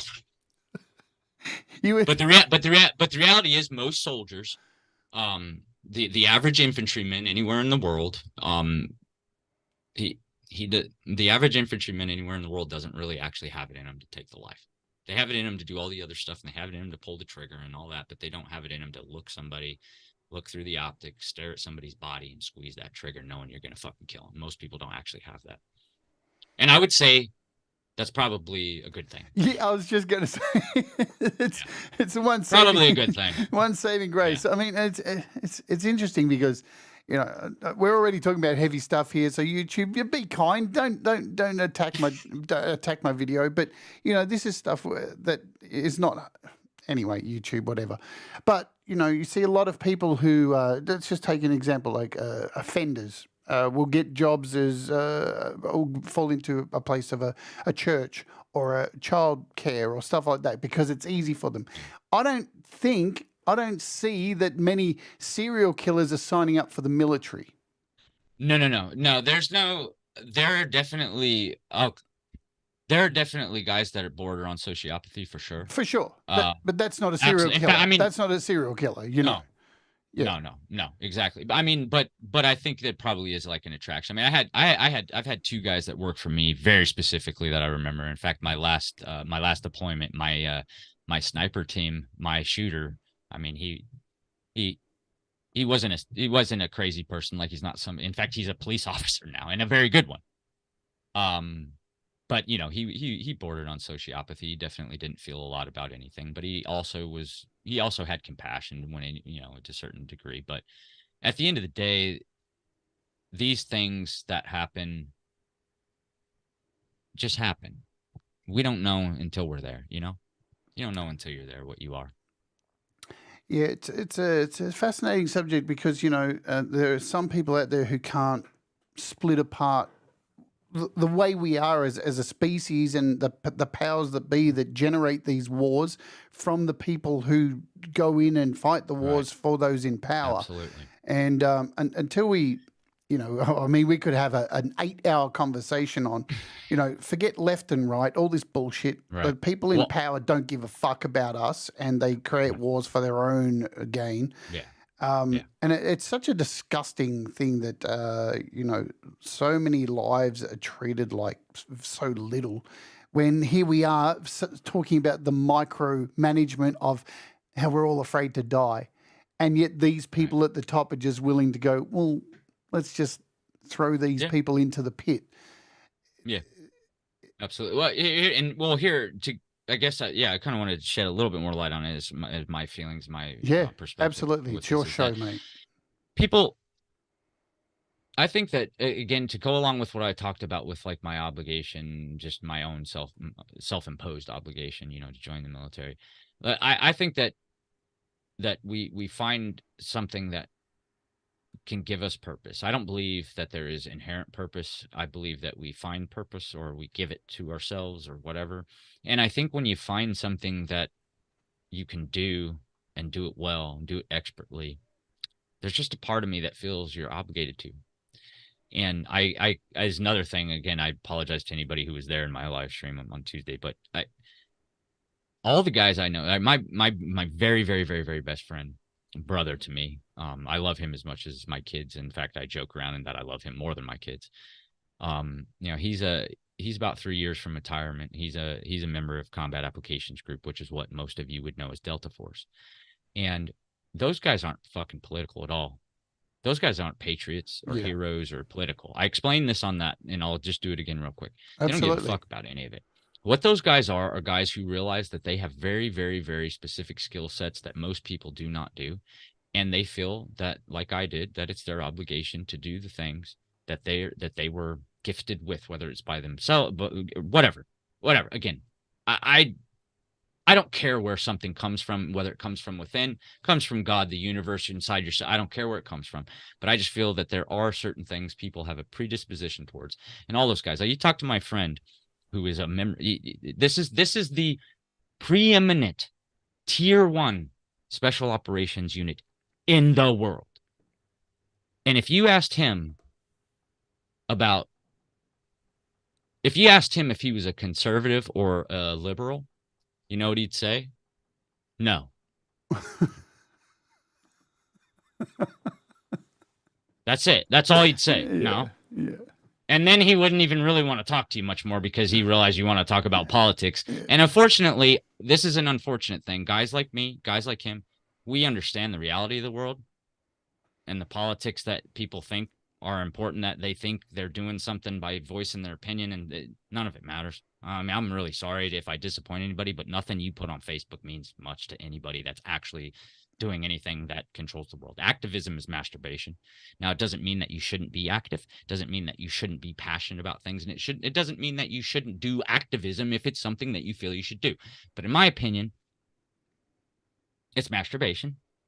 And in my opinion, historical data suggests that the only things that make massive changes in humanity in the world is violence, whether it's natural disasters or war. Those are the things that make huge changes in the world. And a lot of people don't like to hear me say that, but I'm sorry, that's what history shows us. I don't advocate for it, and I don't like it. I don't want violence to be what changes the world. Unfortunately, right now, that just is what it is. But my point being, with these guys who do this for a living, they're not patriotic.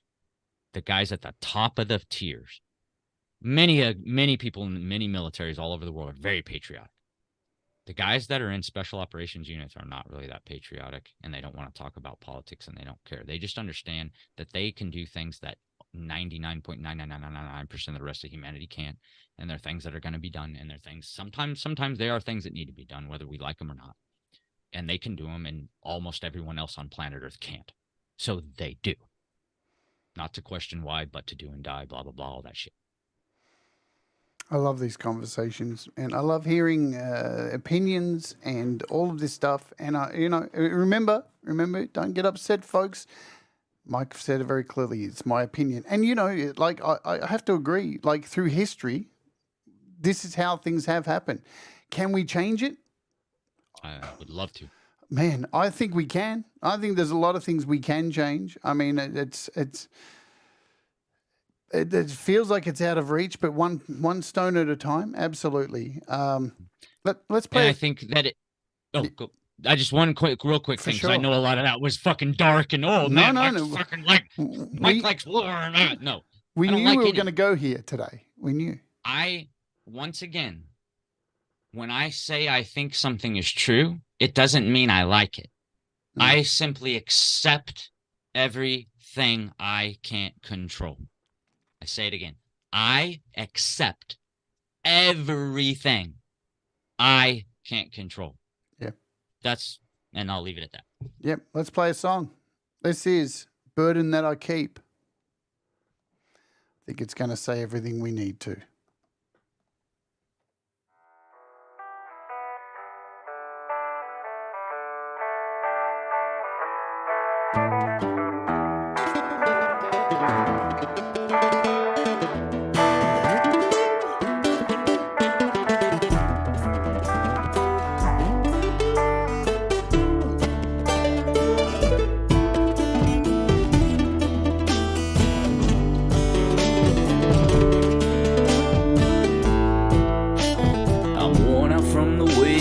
I feel every day.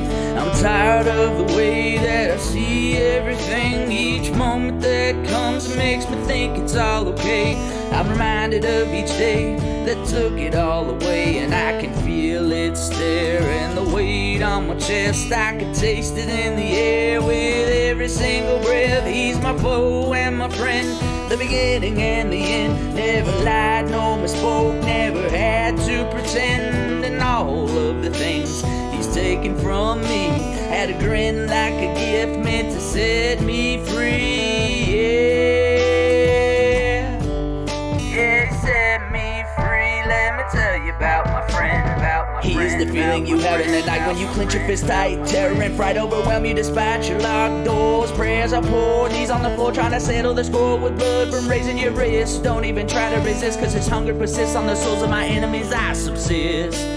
You think that you know me, haven't even heard my story. I've had a co-op with the night since I4, just before you were weaned off the titty. Started screaming, scheming, turning, dreaming to demons, selling your nightmares as fantasy. And fuck your tattoos, fuck the chains that you're wearing, the medals on my chest tell a story that's actually worth hearing. Fuck the bullshit that you spin about how hard you've been living. I'm gonna teach you soft punks about real blood, and then we're struggling and stumbling down the road with no shoes on your soles.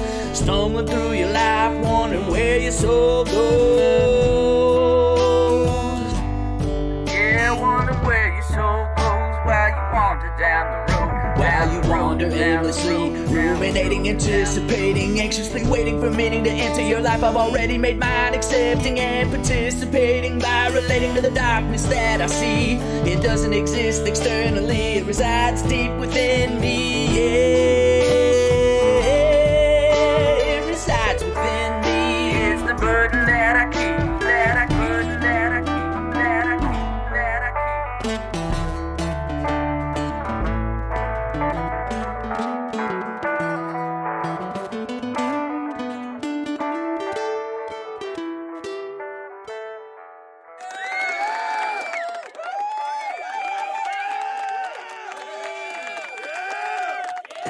Everything was said there.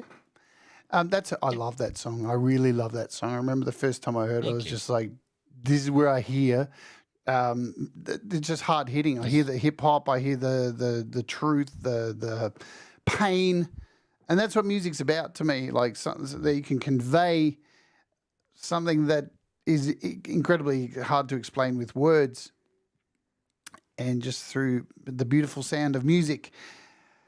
So you leave PTSD, man. How do you come back into the world? How do you readjust and move back into the everyday grind of fucking grocery shopping, fucking kids running around under your feet when you're out and about, honking horns, traffic jams? How do you adjust? I mean, I didn't really. I mean, it took. I mean, I'm as good as I've been now, you know. But in terms of like it happened, and by the way, just real quick too, I want to talk about the song because, look, a lot of the stuff that I talk about that is uncomfortable to hear, and that maybe even people completely disagree with or don't like. That's part of what that meant too. Part of that burden that I keep, it's not the burden of the things that I've experienced and gone through. It's also the burden of that I have to accept things about myself, and I have to do things because I understand certain things that other people may not, that I'm going to be hated for, I'm going to be disliked for. That's the burden too. I keep the burden of all these things I talked about accepting, and that my acceptance of death, my acceptance of violence, my belief that violence is actually the thing that really changes things, unfortunately. All these things aren't things I like. That's why it's also a burden for me, because I have to say them out loud, because I won't lie about how I feel anymore. So if I have to say what I believe, it means that many people aren't going to like it, because what I believe is very, very unconventional for most people, especially in the first world, regardless of what part of the world you live in. If you live in the first world, my viewpoints are very unconventional. So that's also the burden. The burden is that I have to understand things that other people don't even want to accept are real. Yeah. And then to answer your actual question. Yeah, no. No, you don't.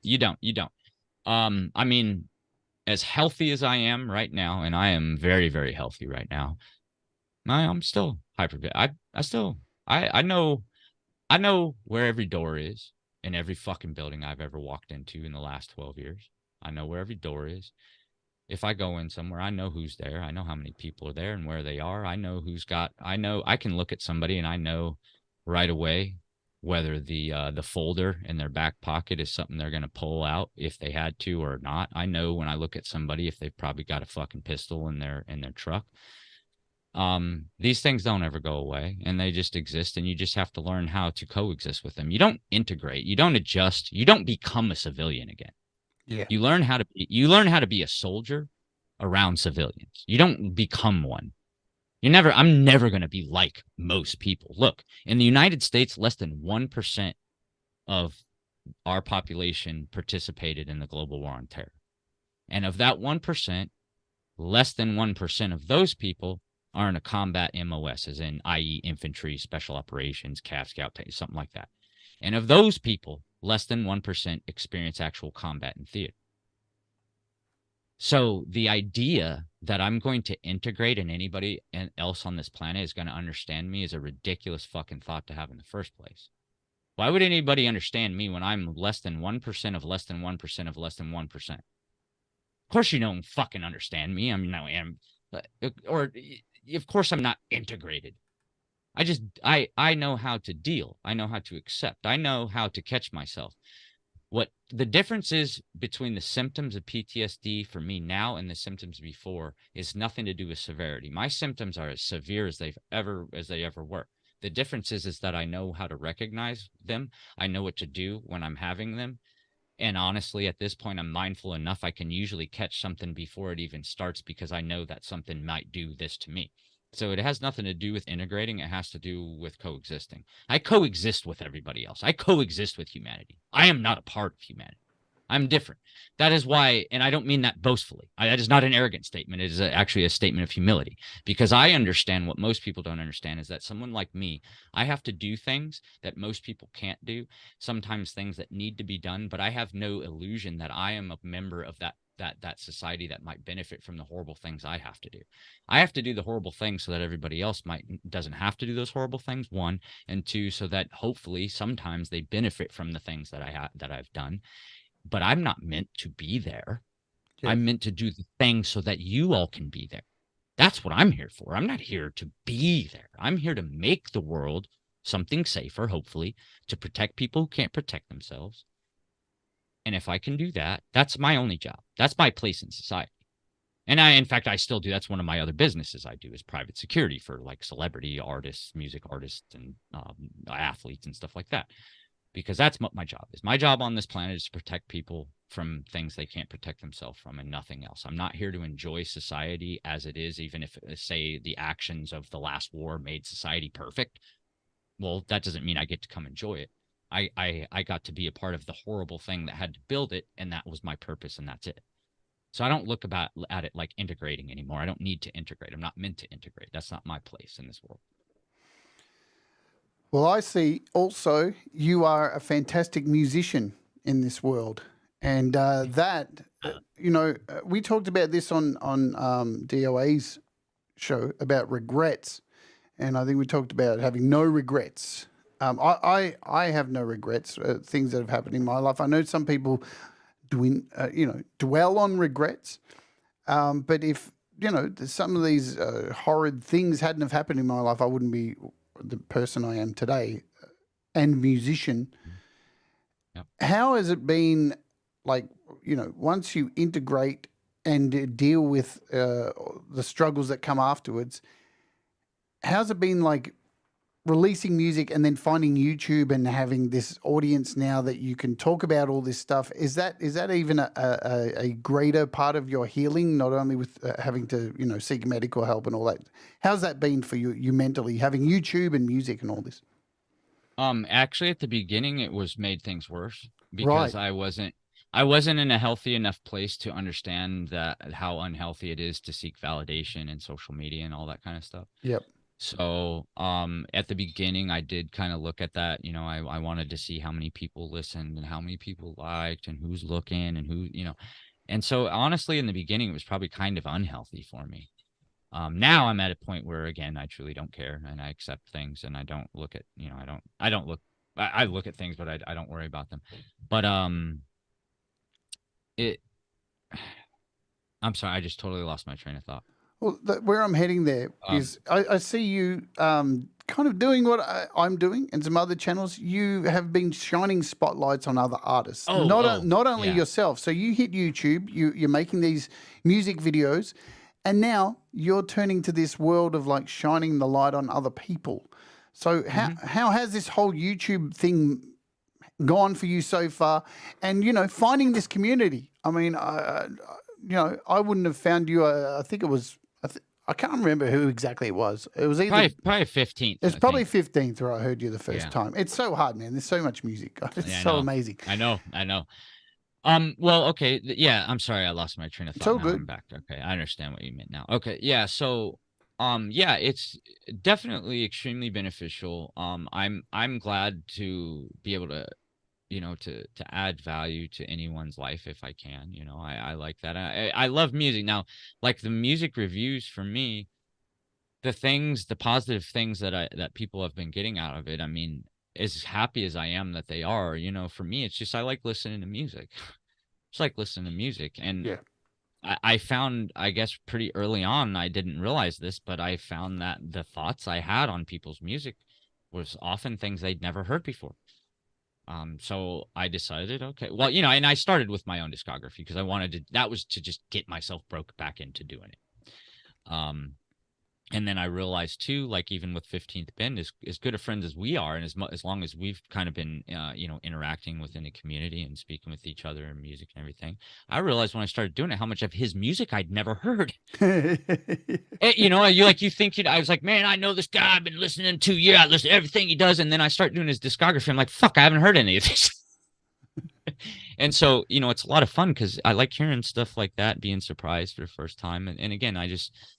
Sharing my thoughts, I was very, very surprised to find so many people finding value in it. And I can't tell you, Jade, how many times somebody has said to me, and not even in the stream, just like offline afterwards, I get messed. I've never heard anyone say that about this part of this thing. I've never heard anyone notice this part in the mix. I've never heard anyone knew that instrument was there. And it's like, I don't mean to sound boastful. I really don't. But I have been a musician for 30 plus years, and not just a musician for 30 plus years. I'm a musician who plays like 27, 30. I don't even know how many instruments I play.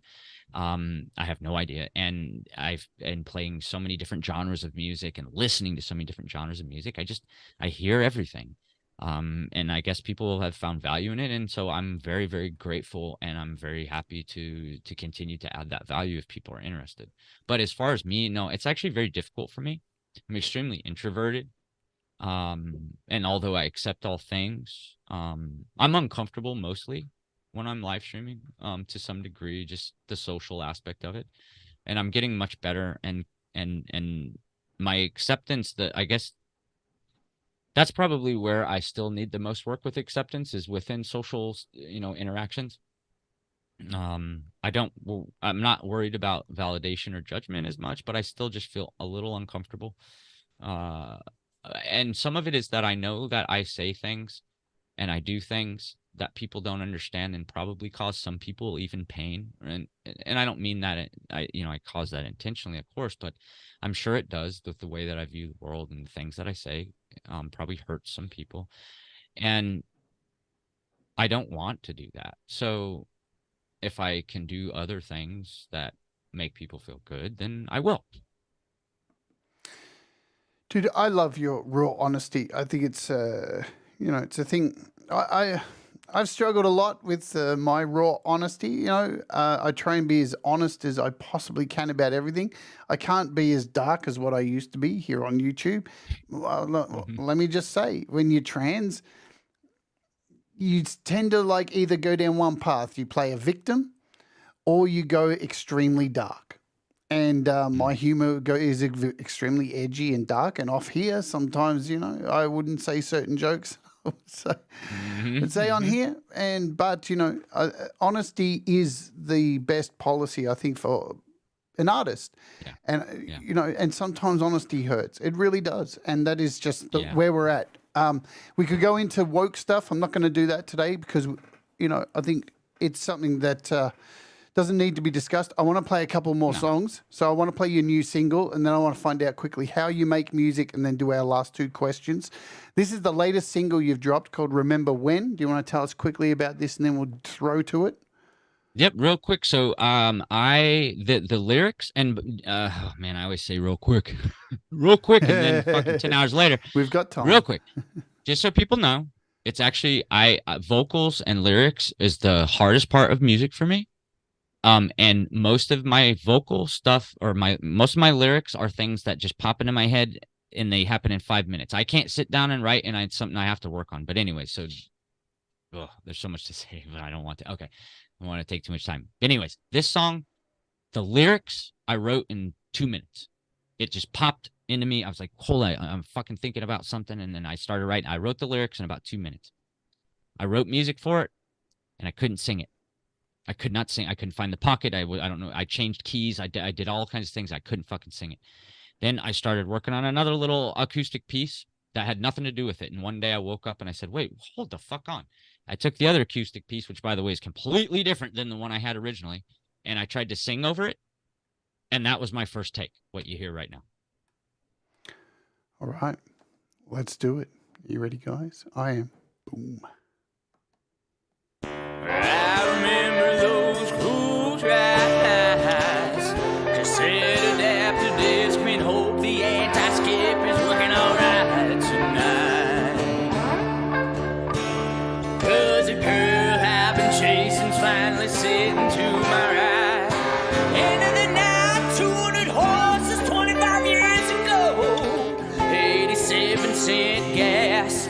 Fuck it, let's go with my friends to the show. Or maybe we're going nowhere and we don't know, we don't care, we're still gonna go. So one day we'll remember when the night was ours to win. We laughed and cried, got in trouble and even died. We'd almost died, but we'll do it all again. Just so one day like today, just so one day like today, I'll remember when. Yeah, we'll do it all again. So I remember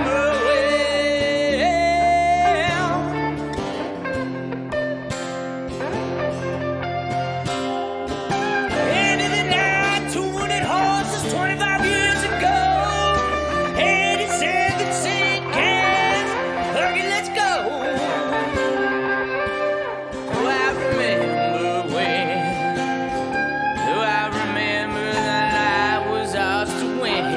We laughed and cried, got in trouble, and thought we'd almost die. We'll do it all again. Just so one day I'll remember when.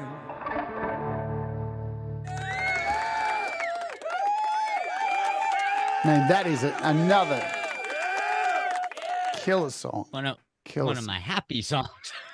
One of my happier songs. Delightful.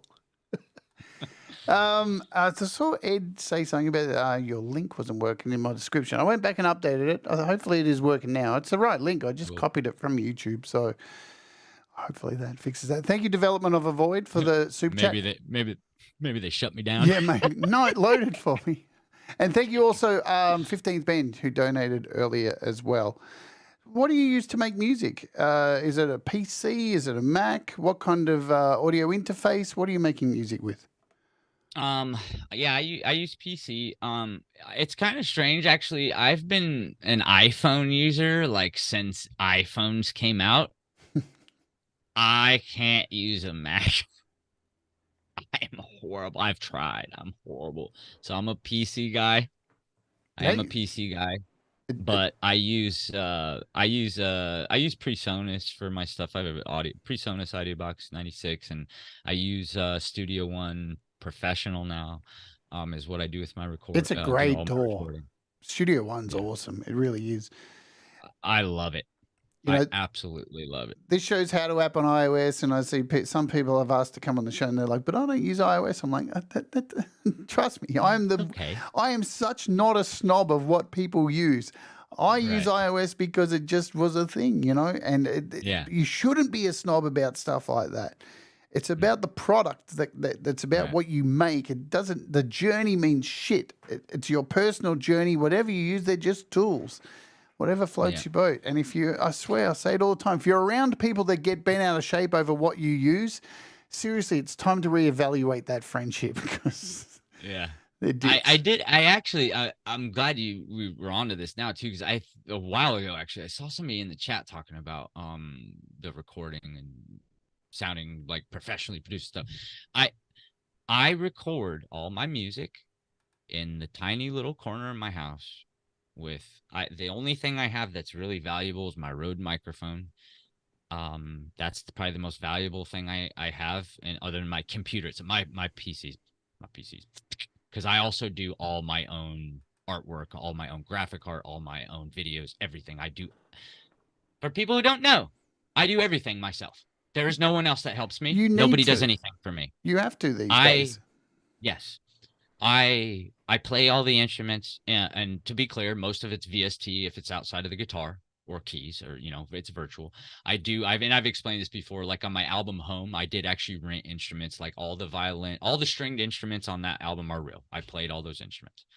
But most of the time I use VST. But everything I do is myself. I play everything myself. I record everything myself. I mix everything myself. I master, and I've just taught myself and learned along the way. And communities like this have helped me with people that are much more knowledgeable to get that, especially with the engineering stuff. That is very foreign to me. Playing guitar is like breathing to me. And this isn't meant to sound arrogant. It's actually meant to try to help other people feel better. I don't know why, but stringed instruments are just easy for me. I don't know why, but they just are. I can just pick them up and play. I don't have to think about it very hard. Again, it's like breathing to me. But like mixing is not. Mixing is not. I had to learn a lot about it, and I have stuff, even newer stuff I put out. After I hear it and it's been out for a while, and I still find a lot of stuff. I'm very critical, but not critical in a way where I'm not being hard on myself. I hear what can be done better, and then I want to do it better next time. That's it. So, but yeah, I'm a one-man show, entirely one-man show. I play everything, I record everything, mix, engineer, I make all my graphic art, I make all my videos, I do everything completely by myself. So you have Pookie just beat me to it. So you actually have physical CDs available as well. Now there's a Linktree link in the description where you can get a hold of physical CDs, which I suggest you do because it's becoming a thing that's really not a thing anymore. So reach out and grab a physical CD. This album Home is just it's a wicked album. It really is a great album. It really is. I'm really actually really proud of that album, and that's why part of the reason I did it as a physical copy too, because I thought this is music. This is good music. This is music worth owning and having on your shelf. I really felt that way when I did that album, and that's why I did CDs. So. And I know that too, because what people don't see is when we're playing the music, right? I love this about doing this show, right? Not only these amazing conversations that we can go places where, a lot of people won't go with interviews, but I get to see during the song my guest sitting there on the camera, and you have been singing along to every one of your songs, and that always fucking excites me and makes me feel good, because if you can't get into your own fucking music, folks, you maybe take up knitting. Honestly, I hear people say all the time, "What you listen?" When I was younger, I hear this all the time. People go, "You listen to your own music? How conceited!" And I'd be like, "What do you mean? What? Like, you should. If you make music, it should be the only music you listen to. Because if you're making music, you should be so fucking. No, you should be so passionate. You should be so fucking passionate that it's so good. It's the only thing worth listening to." Yeah, absolutely. And of course I'm being a little hyperbolic here, but no, I feel you, man. Because look, not only do you get better, right, from like making music, but you get better from listening to your own music. and hearing those things. It's like, you know, somebody releases a song, you go see the band live after the album's been out for 2 years. They're normally going to play that song differently live. Why? Because they've found more comfortable ways to play it that fit well, like a lyric, just a skip in the way that the melody is sung. They sing it, they think it's better this way. And this just comes from listening to your own music and learning to play it. A lot of people write music and don't play it until they play live, you know?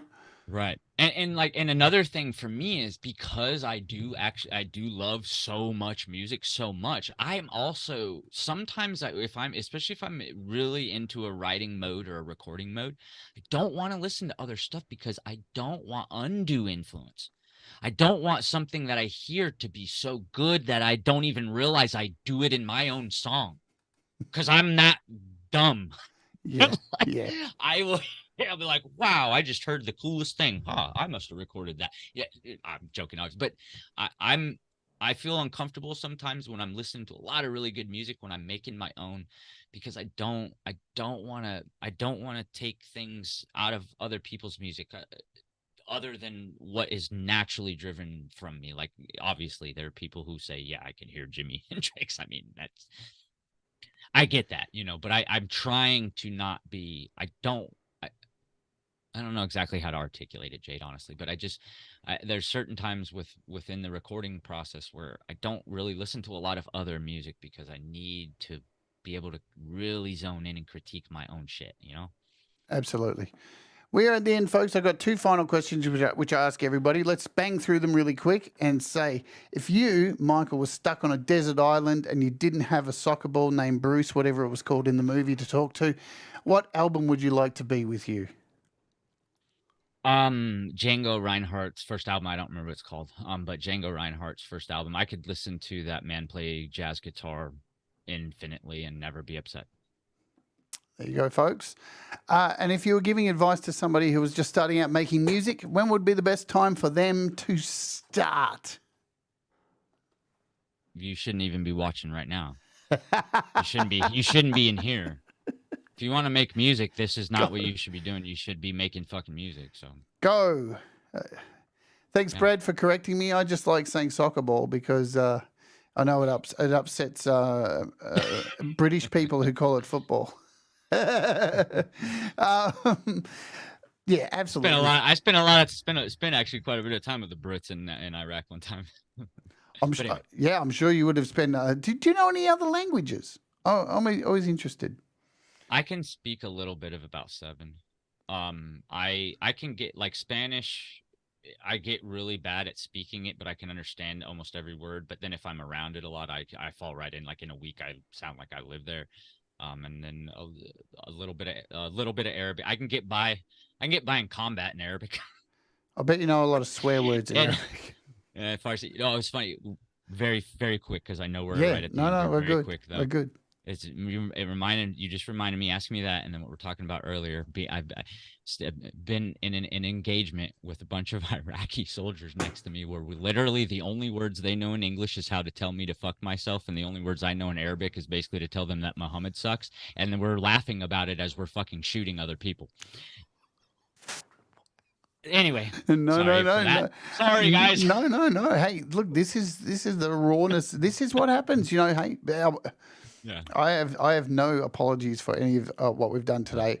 Firstly, I want to really, really from the bottom of my heart, thank you for coming on and being so candid. Like, you know, this is stuff you've obviously, you know, had to work for, continue to work through. I mean, we're all a work in progress. And, you know, I just think I'm very honored to have you come on and talk about this. And, you know, you make great music. So thank you so much for coming and spending some time. We could do this for hours, trust me. But this has been the most fun I've had, I think, for, you know, in somebody else's channel. This has been amazing. In fact, I was so surprised the other night at how much, when it was just us talking, to find how, like, you and I could just chill right now. Like, oh yeah, you're amazing. Oh, thanks. I couldn't believe some of the things you said, and I'm like, oh my God, she's cool as fuck. What am I like? Anyway, you're awesome. Cheers, my friend. Likewise.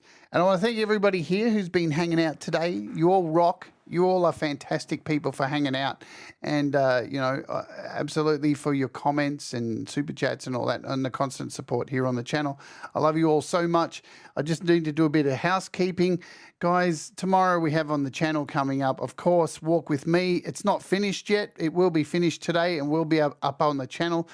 If you're not up to date with what's going on with Walk With Me, I went to the zoo this week and it was crazy. There was a lot of children there that I wanted to set on fire. But that's another story. The episode will be up tomorrow. So hopefully you can join me. It'll be at the usual time that the show is daily.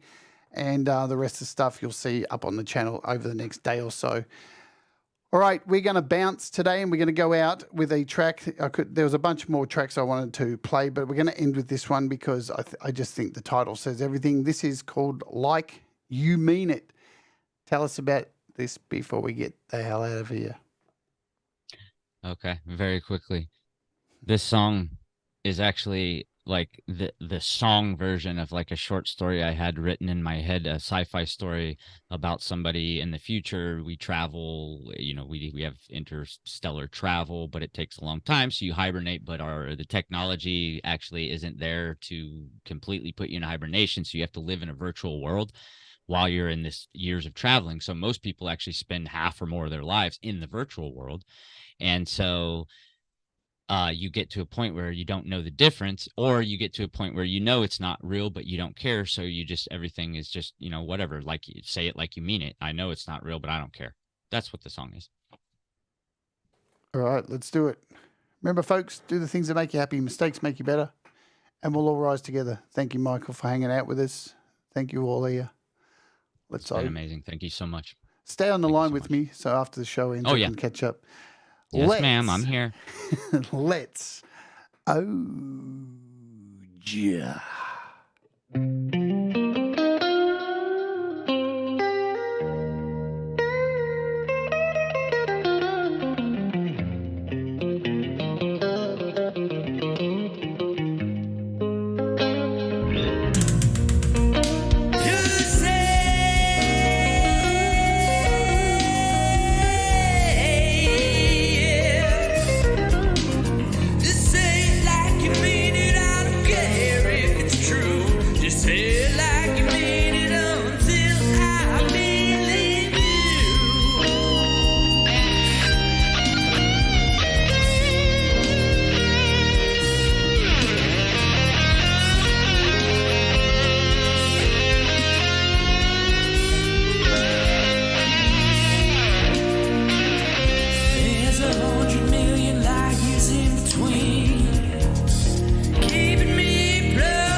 Just say it like you mean it until I believe you. Just say, yeah. Just say it like you mean it. I don't care if it's true. Just say it like you mean it until I believe you.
We'll all rise together, 'cause you make me shine better.